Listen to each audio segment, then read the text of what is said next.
So we're going to go ahead and get started. And if you can't tell from my voice, I'm so excited about this topic. And I'm so glad that all of you are able to join us for this session of our Women in Wealth series. I'm Donna Murray, the Director of Financial Planning for SouthState Wealth. And today I'm joined by Jennifer Thompson, who's a wealth advisor in our Hilton Head office. Jennifer is fairly new to our bank, but she's been in the industry a really long time, and I look forward to hearing from her today. I know she's got some wisdom and insight for all of us. So thank you, Jennifer, for coming on. Before we get started, we do have a couple of housekeeping items that we always go through. You are on mute, but we would love to hear from you. Some people have been chiming in the chat box already, but we would love for you to share some of your goals for us for this year with us. And then if you have any questions or comments as we're going through the prepared comments, please put those in the chat box as well, and we'll get to them at the end. So yes, we are talking about one of my favorite topics today, and that is how we can get financially fit in 2025. I love the freshness of this new year. I love a clean slate. It's just a restart. I mean, all those words just gets me pumped up, and it's always been that way. I have a word of the year. I create all those lists. I mentioned while people were dialing in that I have a 25 for 25 list of things that I would like to get done this year. And I think I'm among like-minded people. You all joined for a reason, and I think it's because you might find the subject fascinating too. I certainly hope so. And as Jennifer and I started working on this project, I looked up some statistics about New Year's resolutions, and some of these are so interesting that I thought I should share them. So almost 40% of New Year's resolutions are related to financial goals. And of people who set financial goals, 83% felt better about their finances at the end of the year. So go us. I mean, we're going to rock this year because we know that we need financial goals, and that's already, our best foot forward. So yes, we're so excited about that. Now, I did find it interesting that over 60% of people feel pressure to make New Year's resolutions. So if you feel pressure, please don't feel it from us. We are not pressure people. We're just here to tell you some things that you might want to be thinking about. More women than men do feel that pressure to make New Year's resolutions, but that's not us. We're no pressure from us. It's a safe zone. And then finally, only 8% of people keep their New Year's resolutions or achieve their goals. Now, that's not a great statistic, and that doesn't really make me feel very good. But part of today's discussion is going to be about how we can set ourselves up for success with these goals. And Jennifer, you and I talked about this before. I would love to hand it over to you to give us some ideas on how we can do that. Great. I was so delighted when you asked me to join you because we are kindred spirits and we want to turn that 8% to 100% of you all reaching your goals. And like you said, even just making a goal will help you feel better about getting there. And, one of the things we start with, we're going to give you a handout after our call, but it's about SMART goals so that you can take this little handout that we have and apply it to yourself. So you can set goals that are relatable for you. So the acronym SMART is S is for specific, M is for measurable, A is for achievable, R is relevant, and T is for time bound. So if you just want to set a little example with that, just to show you how it works, is let's say you want to save $6,000 for 2025. So that's a great goal. It's very specific. It's a dollar amount. It's measurable. Like you can say, okay, $6,000 a year, 12 months, that's $500 a month. Each day, that's about $16.50 a day. I can see day by day how I'm doing with that. So, when it's the end of June, if you've got to 3,000, then you already know that you are halfway to your goal. So it is measurable, and you want to make sure that it is achievable, that you can do it, and that it's something that's relevant. So it's going to be specific and relevant to you and your life. And then time bound, you want to put a time frame on it so then you know when you can celebrate. So I think one of the biggest things is just starting out, day by day. Today you can make the goal, you can set a goal, and you can start working towards it. And just getting going is one of the biggest steps. I also think that we both were talking about the power of positive thinking, just saying, I will do this, I can do this, and being reaffirming about your ability to do this. You've got to believe in yourself. And for me, it really helps, if you have an accountability partner, someone you might want to do this with, you could have a good friend and you say, okay, this is my goal for the year. What's your goal? And then you can celebrate and commiserate. If you have a day that goes sideways, you can talk to each other and just say, okay, tomorrow is a new day. I'm going to double up tomorrow. Everything's going to get back on track. And then it's definitely more fun to celebrate your victory. So when you get to the end of June and you got that $3,000, you can do a happy dance together and celebrate. So I just think it's helpful to do it with someone, to share in that. And it's also very helpful when you've got good mentors. If you look at good role models, I've been blessed in my life to think of some people that taught me early on about the value of a dollar, of the value of being a good steward of resources, and the value of saving time, saving money over time, and how much difference that makes, just the power of compounding. And it's amazing, when you look at someone who's taken sort of nothing and turned it into something that blesses others, to me, that's very inspirational. One example that comes to mind, and this is probably a person that most people haven't heard of, but his name is Ronald Read. It's R-E-A-D. So if you look up Ronald Read, he was from Vermont. He lived to be 92, and he passed away in 2014. Pretty simple fellow. He was the first one in his family to even graduate from high school. He worked as a janitor, and he worked as a gas station attendant, and he worked as a mechanic. And he would walk farther than he needed to because he didn't want to pay for parking. He would borrow books from the library for entertainment. He just saved a little bit every day, and he invested in some really good blue chip stocks. He would reinvest the dividend. He really lived a simple, frugal life. But at the end of his life, he had over $8 million. He was able to be the single biggest benefactor to the hospital that took care of him. He also gave the single largest donation to the library where he borrowed the books. And you just think about it, that's really something. He turned, very little opportunities. He didn't win the lottery. He didn't have a great inheritance, but he just made a big difference, and he was able to bless others with the money that he had. So to me, that's inspirational. I also really like having a vision board. When I picture my future in retiring and just enjoying life, I look at traveling with my kids all over the world. I want to go skiing in New Zealand, and I want to swim with the turtles in the Galapagos. And so for me, a picture's worth 1,000 words. So when I put up pictures of my kids, it helps me make decisions today that will get me where I want to go for the future. So again, that just helps me. And I know you and I were talking about picturing your future self and how we can take care of that person today that will help us get there for tomorrow. Can you share a little more about that future self? Sure. And I love everything you were saying about the positive affirmations too, because I think as women, most of us have a bunch of negative talk in our heads. I mean, it's chatter. I mean, I've named mine. I'm not going to tell you what her name is because it's not really nice, because she's not really nice to me sometimes. But all that negative talk can really impact us. And countless times over the years, I've heard women say that I'm not good with money, or I can't understand all this talk about investing. And we really need to change that narrative in our heads. So applying what you were talking about, we could say, I'm learning how to be good with my money, or I'm learning the basics about investing in the stock market. And just by changing the wording, you might not be good with your money right now, but you're making progress, and all of that helps, all these little steps. And then talking about the future self, yes, research shows that people think of their future selves as completely different people. They don't even think about them as the same person. So if you're 35 and you think, gosh, at some point I'm going to be 65 and retired, you don't have a connection with that. And the reality is that we are one and the same, and time moves so quickly.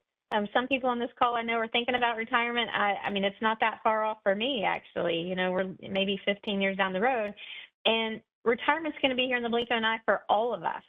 And studies show that the more you can connect with that future self, the more likely you are to take action on improving your financial well-being.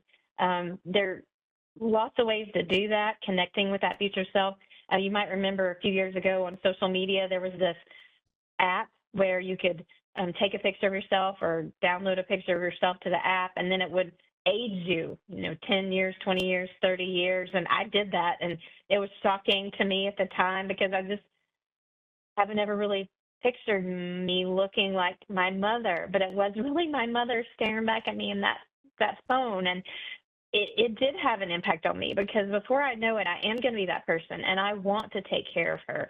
Another way that studies have shown that you can do this is to write letters to your future self. And it may sound hokey, but it works. And so you want to make it detailed, just like Jennifer was talking about how she specifically wants to spend her retirement swimming with the turtles in the Galapagos Islands. That sounds amazing. Going to New Zealand with her kids. Ideally, you want to think about what you want to do in retirement, where you want to be living, and even how you're going to feel. And health goals go way beyond the scope of what we're talking about today, but thinking about your future self can also motivate us to be more intentional about how we take care of our bodies and our inner self. So, and if you decide to write that letter and take my advice, maybe you want to put some of that in there too. What can you do today to make your body healthier so that it can still do the things that you want to do when you're in retirement? So now let's talk about where you can start with defining what your financial goals should be this year. Remember, we're all coming at this from our own unique circumstance, so no two people are going to be exactly the same. And so some of these goals are going to be for those of us just starting out on this journey, and then some of the goals are for those of us who already have the basics in place. Either way, the first thing we need to do is know where we stand. And to know where we stand financially, you simply take out a piece of paper, and on one side of that paper, you write down what you own, and on the other side of the paper, you write down what you owe. So that could be on the one side on your assets, you could write down your car or your savings account if you started a 401k or if you have a 401k at work, whatever you own. And then on the other side, it would be all your debts, your mortgage if you have one, your car payment, any credit card debt, student loans, and all of that. And then you subtract your liabilities from your assets, and that's going to give you your net worth. And it's also a great thing to have in hand when you go to that mortgage loan officer to get a loan. They would love for you to already have that figured out. So I do this every year. I've been doing this for a long time. I want to begin the year knowing how I did in the previous year, so 2024, compared to where I was at the end of 2023. And sometimes, because of things out of my control, that number's a little bit less, or sometimes it's a lot less if the market goes down and things like that. But it's a great way just to check in on how I'm doing. And then the second thing that you want to do is to create a budget.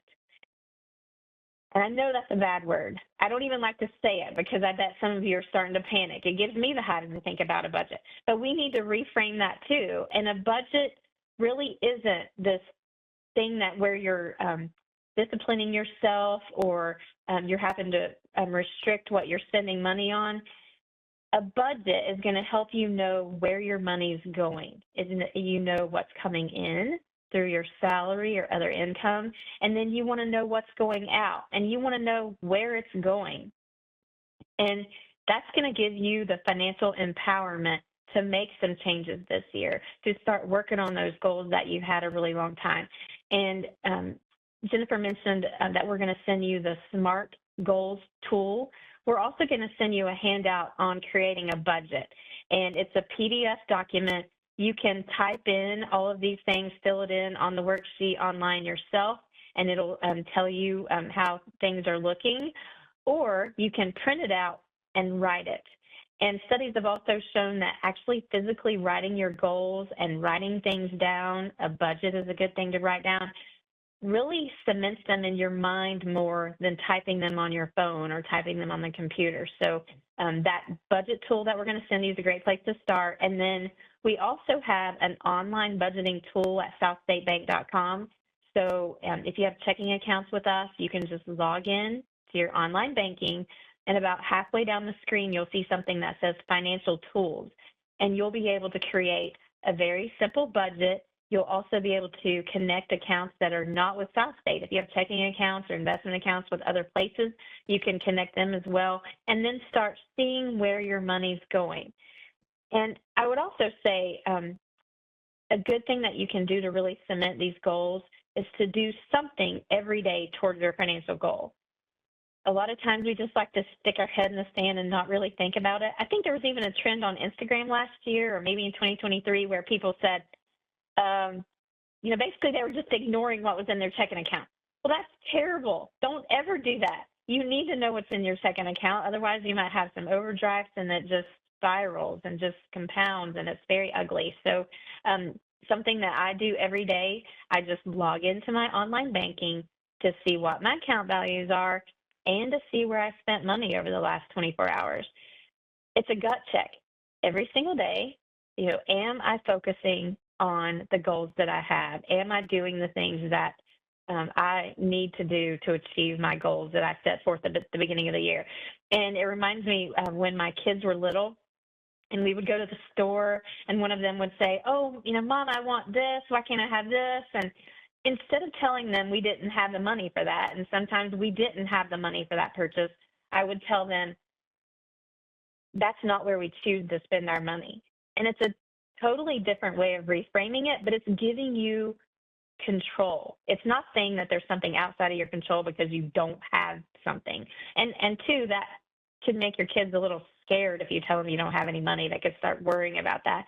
But if you talk as a family about what your goals are, whether that's a trip or, you want to put a playground in the backyard, whatever that goal is, if they can visualize that, then that's going to perhaps help them too see that as a family, these financial things are important to us, and we have priorities in certain areas. So that's just a little tip that worked for me as a parent anyway. So let's start that goal, SMART goal strategy that Jennifer was talking about, and apply it to a goal that all of us should have on the list. And she talked about having savings as a goal. And as a financial planner, a good rule of thumb that I always talk with my clients about is that you need to have 3 to 6 months of living expenses set aside in a savings account for emergencies. That's a biggie because 40% of Americans don't even have $400 in a savings account. That means a lot of us are living paycheck to paycheck. And remember that we want to set ourselves up to be successful. And that is definitely not. So if you can start, have a goal this year of setting aside those emergency funds, that's a great foundation for a good financial plan. So applying the SMART goals is different than what most people would typically do. If you saw that you only had $400 in your savings account and your transmission just went out, you might say, I have got to start spending more money. Well, that's a vague goal, and it's not going to get you anywhere. You might sound like, yeah, I need to save more money, but that's not going to work. So how do we become smart with that goal? And I'm just going to take what Jennifer was talking about and build out on a little bit. So if our living expenses are $5,000 a month, then we need to have at least $15,000 in emergency savings because that's 3 months of living expenses. And then over time, that number needs to be $30,000. So a specific goal would be that I need to put $15,000 in my savings account by the end of the year. Now, notice I said savings account rather than an investment account. We don't need to worry about growth on this money. It is much more important to avoid the volatility in the market with this account. So just stick in a savings account. You might earn a little bit of interest, but the importance is that you have the money in that savings account. It's also measurable because there's a specific amount of money that we're shooting for. We'll be able to measure, are we getting there or not? Third, is this attainable? When I don't have $400 in my checking account, honestly, $15,000 can seem pretty unattainable. And that's where you want to break that goal down into smaller pieces. So if you want to save $15,000 over 12 months, that's $1,250 per month. So if there's just no way that you can do that, you might want to stretch that goal out a little bit, perhaps to 18 months. That would be $835 a month, or over 2 years, which would be $625 a month. Or honestly, if none of that sounds attainable, you need $1,000 in your savings account so that the next time something happens, you're not tapping a credit card. And if you can get $1,000 in your account and right now you have 400, that's a huge win. And you pat yourself on the back because you're making great progress. So this goal is also relevant because relevant. So we talked about specific, measurable, attainable, and relevant. So it's relevant because if we don't have any savings, it's very important that you have something set aside so that you're avoiding those credit cards. And then finally, the goal is time bound. Not only have we set a goal to have $15,000 a year in a year or 18 months or 2 years, but we've also broken that goal down into monthly goals, which are time bound. So if we use that approach, then we're more likely to feel better about where we are a year from now, even if we hadn't got to that $15,000 mark. And I do want to touch on credit cards again for just a minute. If you do have consumer debt, then another great goal would be to start paying those off. And if they're at really high interest rates, then I might change my recommendation to have that 3 to 6 month living expenses as the first goal. If you have considerable consumer debt, then get $1,000 in your checking account, then really start chipping away at that consumer debt as much as you can. Because if you only make minimum payments to that credit card, then it's going to take you about 25 years to get it paid off, and that's depressing. Now, back to budgeting for just a minute. Another good rule of thumb that I always talk with my clients about, you might find interesting, is called the 50-30-20 rule. So you're looking at this budget, and 50% should be on things that you have to pay. So that would be your housing, your food, clothes. Now, don't go crazy with that, but everybody needs clothes on their back. We can't show up to work without any clothes on. But within that 50%, housing should be no more than 30%.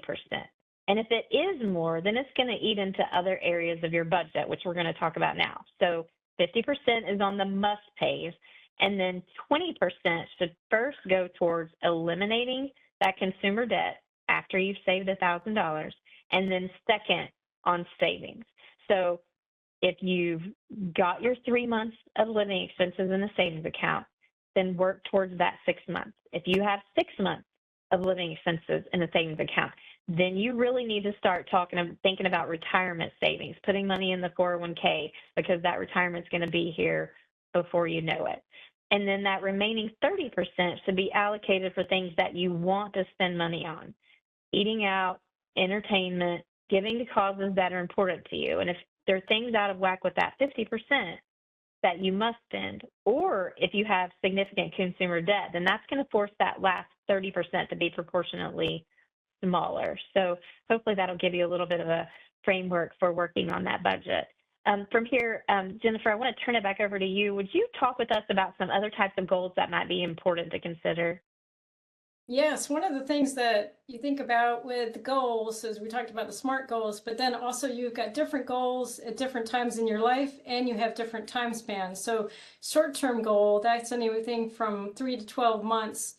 That could be setting up a budget, having the emergency fund, paying down consumer debt like we talked about, because there's nothing good about consumer debt. So that could be in your short-term goal category. And then there's midterm goals, which would be 1 to 5 years.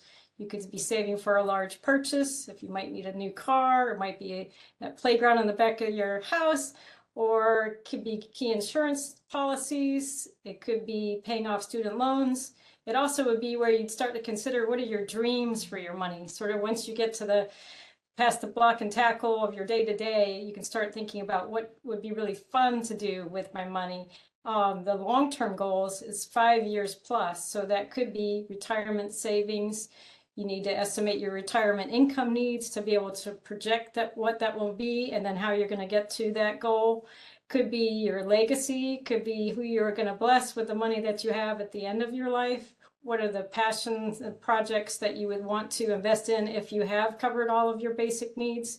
So that's sort of the fun part of goal setting. But what you want to think about is that short-term, midterm, and long-term goals, and set that up. And again, that's going to be different for every person and at our different stages in life. And one of the things about retirement savings, when you think about that, that is a big component of what we all need to do. And you really want to pay yourself first. You and I are fortunate to work here at SouthState. We've got a 401k. Most working people have access to that. And that means that we can put money straight out of our paycheck into the 401k. It's sort of a forced savings. It helps on our taxes, and at dollar costs averages our investment in the market. And it's just a great tool, because I think if you think of that money coming straight off the top, it's not the money that then is transferred into your checking account, so you're not even tempted to spend it. So that's a great way to start. And one of the things that I always think about is free money is when you've got matching. We're fortunate that we've got matching on a percentage basis where they will match dollar for dollar of a certain percentage for us. And that's just a great way to start, because that is literally free money. So that is a great way to get going on, retirement savings. And if you participate in a 401k, we've got new higher limits now. It's $23,500 this year that you can put in a 401k. And if you're over 50, like I am, then you can put in another $7,500. So I actually could put in $31,000 in 2025, which is great. So that's something everyone should consider. And then you also want to look at college savings. Could be another goal for yourself, for your kids.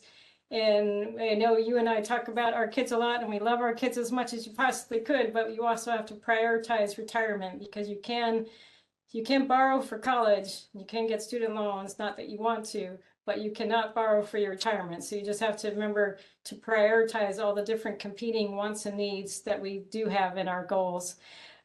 There are different college savings programs, like 529 is a great vehicle. There's educational savings accounts, there's UTMA and UTMA accounts. So you need to look at what is best for you, but that is something that can be a good goal to have. Another thing that I just wanted, as a side note, wanted to talk about asset allocation. The last 2 years we've had the equity markets go up over 20% each year, which is great. But if you had a certain allocation in mind, your equities might have gone to a much higher amount than you realize. So it's just a good thing to look at that at least quarterly, and look at rebalancing, just making sure that your asset allocation of your investments is the right one for you with your time horizon and your risk tolerance. So it's good to just take a look at that. But it's been great that the market has helped us as much as it has the last couple of years. So that is wonderful. And one thing that I think is kind of inspirational to me is that whole, again, the compounding. So if you look at saving, I saw this on Dave Ramsey's Instagram yesterday, if you saved $100 a month from age 25 to 65, can you take a guess what that would be? I mean, it's amazing to me, but it's actually $1,176,000. And that's if you look at the historical return of the stock market the last 30 years. But just think of the power of compounding. Another quote that I find interesting was Albert Einstein said, "Compound interest is the eighth wonder of the world. Those who understand it earn it, and those who don't pay it." And it's just that power of saving today for that future self. And it just makes all the difference in the world, because you think, well, that sounds like something you could do, $100 a month, and just look at the difference it makes. So I know another goal that you and I were talking about is insurance and just protecting your risk. So that's an important one. And I know if you could share with us a little bit more about your feeling about insurance. Sure. And wow, I loved everything you just said. That's all so good. I was thinking about automating when you're talking about the saving in the 401k. It is easy because it just comes out of your check before it hits your checking account. And I think we can all take something from that. Anything that you can automate is easier. So as you're thinking about your financial goals this year, how can you automate it so that it happens without you really having to choose it every month?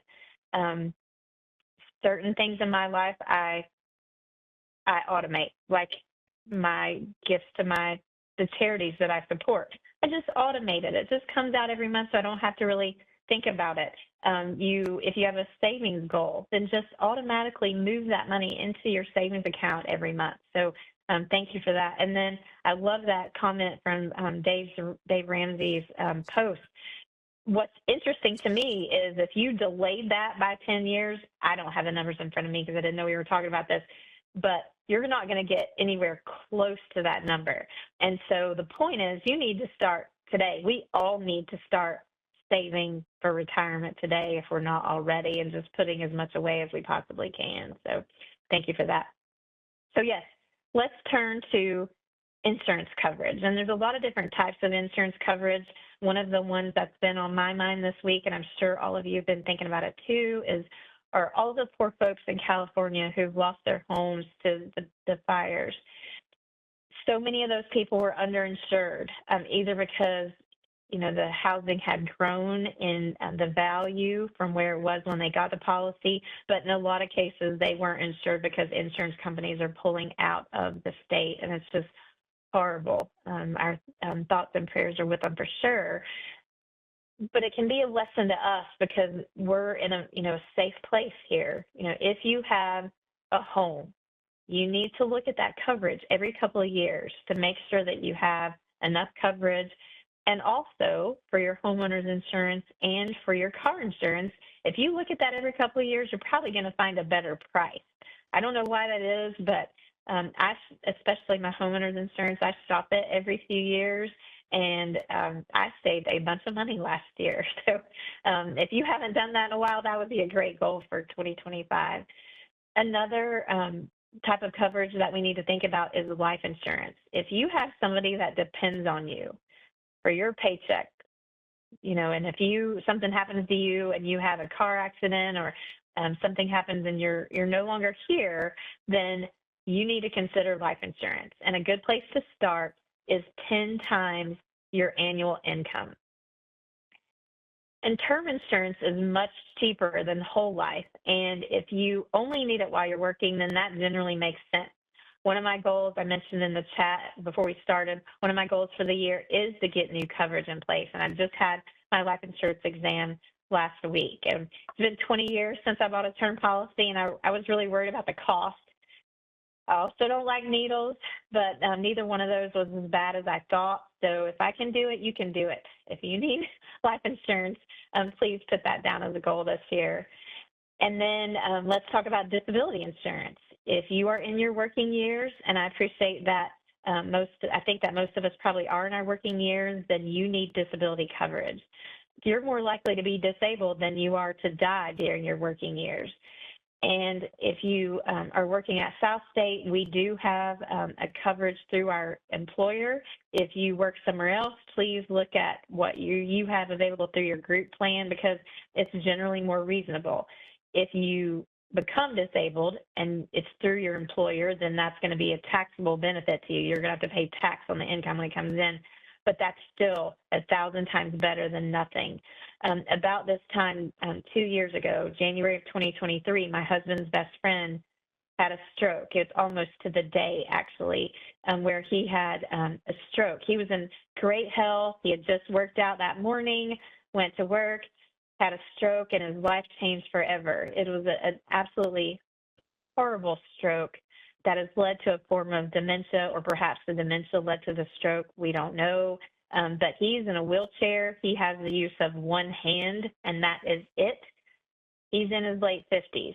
Thankfully, he did have disability insurance. I mean, you never want something like that to happen, but for his family, it's a success story because they're able to continue on with their lives because he had that disability coverage. So cannot emphasize enough that that's very important. And then something else that we need to consider as we get older is who's going to take care of us if we can't take care of ourselves?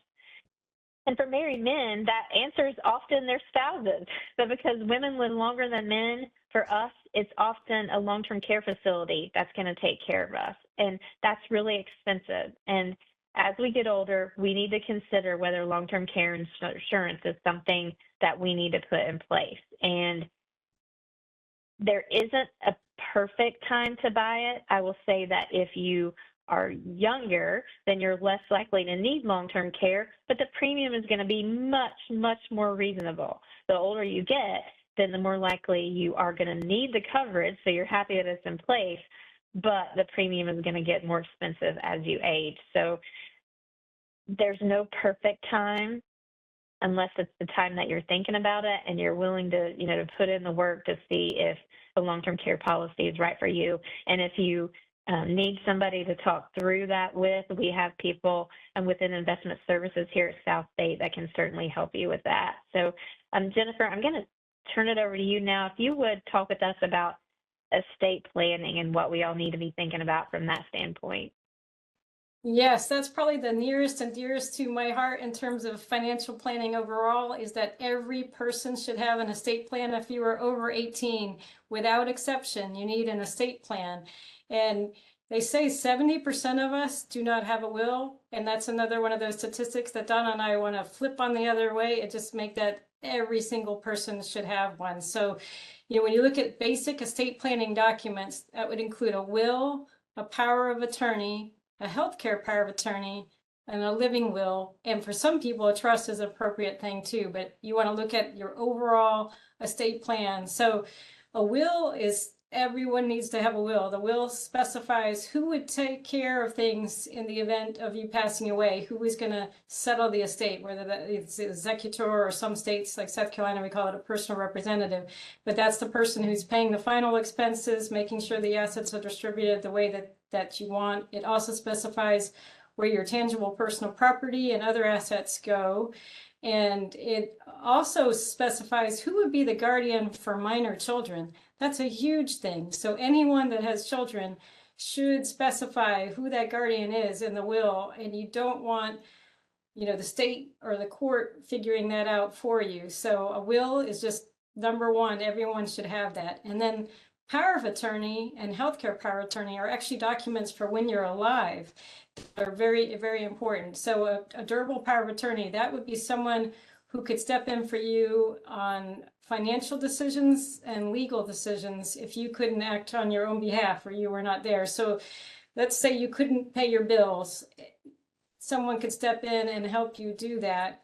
Or if you were out of the country and you had to close on a piece of real estate, the power of attorney could do that for you as well. So it's a very trusted role, and you obviously want to have someone that you completely trust in the financial sense for that. And I think you always should have a backup to your person that you've named, just because it's such an important role. And then healthcare power of attorney is also very important. It could be a different person. It's the person that you feel would be good for you if you are in the hospital, if you can't speak for yourself and you need surgery or something. The healthcare power of attorney can step in and act on your behalf for healthcare matters. So again, that's a very important role.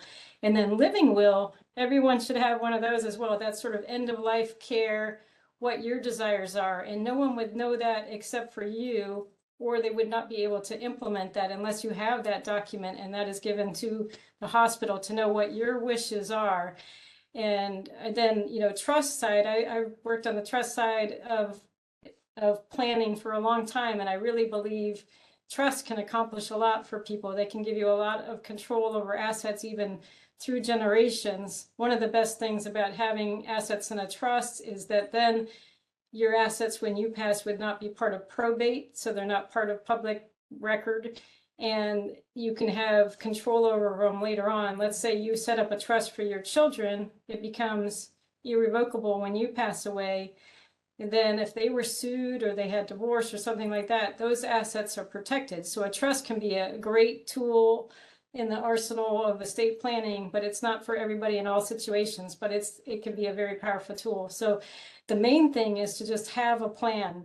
One of the great things I like to do with people, I know a lot of people don't like to think about dying, but if you sit with someone and you say, okay, what's your current estate plan? I put it in a flow chart and I say, okay, this is who you have in charge of all these different roles. And this is how your assets would actually flow. Is this what you want to have happen? If it's not, we need to run over to the estate planning attorney and fix that now before anything changes. You need to do it while you're of sound mind. And it truly, truly is a gift to those that go behind you to have an estate plan. And then there's not nearly the kind of squabbles that we have all seen when people don't have a good plan and it's not articulated correctly and it doesn't play out well. There's too many examples of that, but it's something that's so preventable because everyone can do it and everyone should do it that's over 18. And it just is truly, truly one of the best gifts you can give to those behind. And just also being financially organized. You know, you were talking about the fires in California, and I'm fortunate to live on an island, but every year we kind of worry about hurricanes. So I know that if something were to happen to me, I've got everything, you know, backed up on the cloud, but I also have a thumb drive. I also have some paper files that I can just grab and go. So I know, you know, where everything is in terms of where are my estate planning documents, where are my investment statements, who are the people that if something happened to me, who should my children call?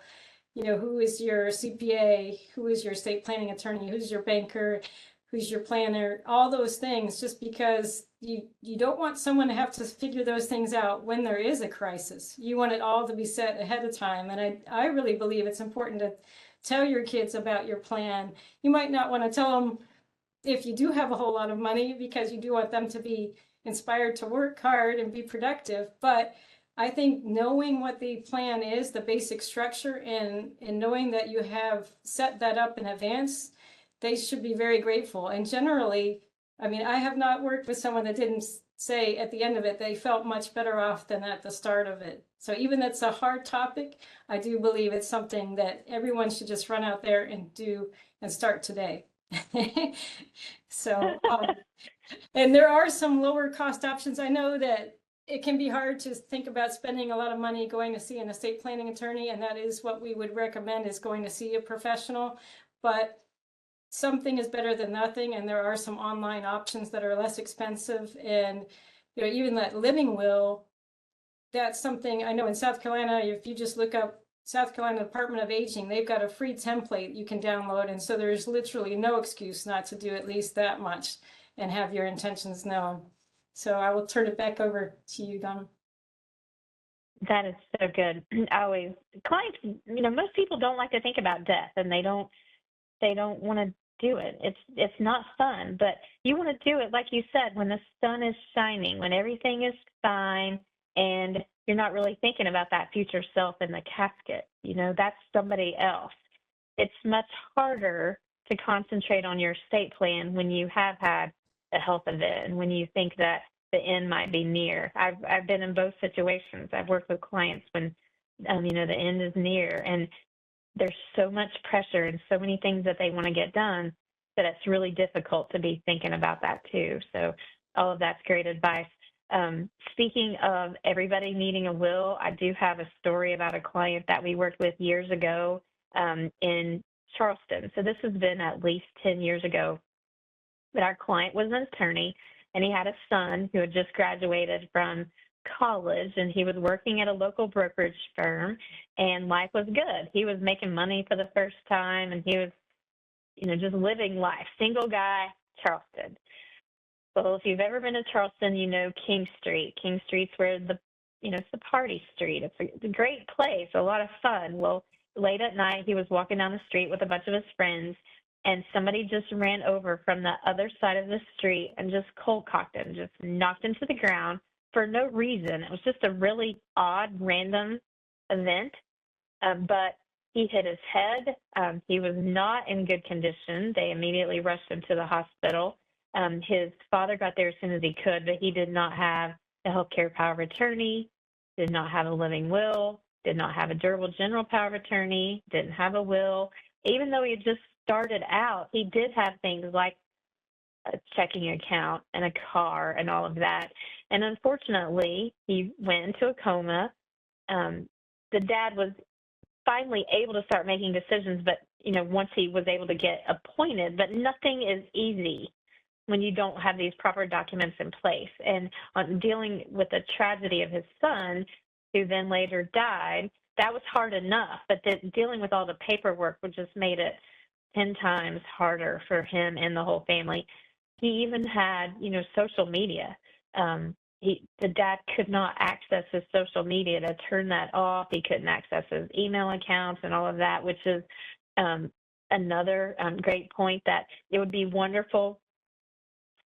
It would be wonderful for all of us to put on our list for this year in that list where you're writing down your accountant and your attorney and your financial advisor, also write down those things we tell you not to, like your usernames and passwords for your accounts. Put them in a very safe place where no one can access them except in an emergency, because people are going to need to be able to access that if you're not there. So need to put that in there. So I am seeing some questions come into the chat, and we're wrapping everything up. So Jennifer, I'm going to ask you a couple of these. Is there a dollar amount when a trust is better than just a will? That's a good question. I mean, I do think trust can be good for just about everybody, but there is additional cost to it. You know, at SouthState, we can be successor trustee, but if you have a corporate fiduciary, it can solve a lot of problems and keep the family dynamics, but there is a cost to that for anyone to be trustee. So and there's fiduciary tax returns. So it does make sense the more dollars that are involved, but I would say probably over maybe 200,000 or so that it could start to make sense. And it's just something you want to weigh the pros and cons in your specific situation. So it's not straight just a dollar amount, but it's sort of what you want to accomplish with those dollars, the assets that are in your trust, and what are the complicating factors. It obviously gives you a lot more control. So the more that you want to be able to control that, then the more sense it makes to have in a trust. But it does have a, you know, a little bit more of a cost to it. So you want to think through what makes sense for you. And then you sort of touched on this one, but I want to ask it. Is it advised to use agencies like GoDaddy for wills and powers of attorney, or only with an attorney? So I really believe in getting professional advice because it is so important. And I've seen some disasters of when you don't have it done by a professional. But like I said, something is better than nothing. And I would use whatever tactic. If the stumbling block is the cost to go see an attorney, I would get something in place and then save some money to when you can go to an attorney. But something is better than nothing. I mean, Aretha Franklin, who, you know, we've all heard of, and she was amazing. She hand wrote something that was not found until years later after she passed away. There was one thing that she had locked up, handwritten, another thing that they ended up accepting as her will, but it was in between some couch cushions, and, you know, she signed it with A and a smiley face. So, you know, a jury ended up taking that as a valid will, but that was not the best way to go. And there was a lot of fighting between her children over what was going to happen, and it really is just a complete waste. Whereas if they had seen a professional, I'm sure that they would have suggested that she has a valid will with no questions asked. So again, something is better than nothing, though. So get started on it whatever way you can. And I will say that emails are not valid wills. A coworker who shall remain nameless was going on a trip with his wife, and they were leaving their kids behind. And he emailed me, you know, just in case the plane goes down. Well, that doesn't work.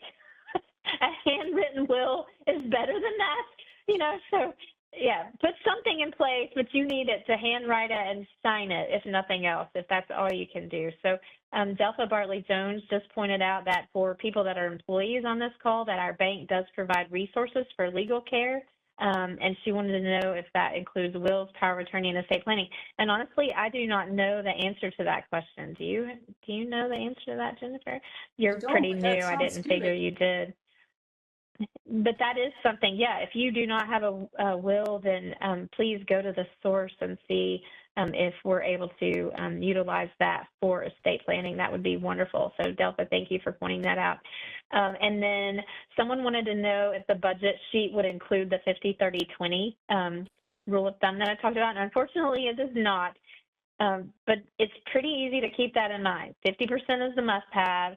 30% is what you want to spend money on, and then 20% is getting rid of that consumer debt, which is credit cards, student loans, car payments, and then putting money towards savings. And if you can start out your career and you're just stocking away 20% per year, you don't even need to worry about your retirement plan. I mean, that's just wonderful. And then always when you get a raise, just increase it. So sorry about that. And then Amber wanted to know if about SouthState's life insurance. So for full-time employees, we do receive a certain amount of life insurance as a benefit, and then you can buy additional life insurance as a benefit through that plan. Based on my age, I ran the numbers, and I just felt like it was time for me to get a term policy because based on my health, I could get it at a more reasonable cost, and I did do that through someone within SouthState. So when the year, when benefit time rolls around next year, you can look at that again. So let's see if we have any more questions in the chat. Okay, I think that's it, and we're about to run out of time today. I do want to remind everybody we are going to send you those tools. So we're going to send you the SMART Goals tool and the budget tool. And then remember, you can go to southstatebank.com, log into your online account, and then click Financial Tools, and that'll just be another step to get you headed in the right direction. So I believe that wraps us up for today. I do want to remind you that we have another Women in Wealth scheduled for April 15th, and that session is really going to go well with what we talked about today, and it's going to be on the psychology of money. Why do we do the things we do with the money that we have? What has happened in our past to frame our beliefs about money and the impact that it has on the decisions we make? There's a popular book out by a guy named Morgan Housel. There's also a podcast by Morgan Housel that just talks about why we do the things we do, and it is fascinating. So I hope you tune in for that April 15th at 4 o'clock. But that wraps it up. Thank you all for staying on. Jennifer, thank you so much for your time today. I appreciate it very much. Everyone have a great evening, and we'll see you next time.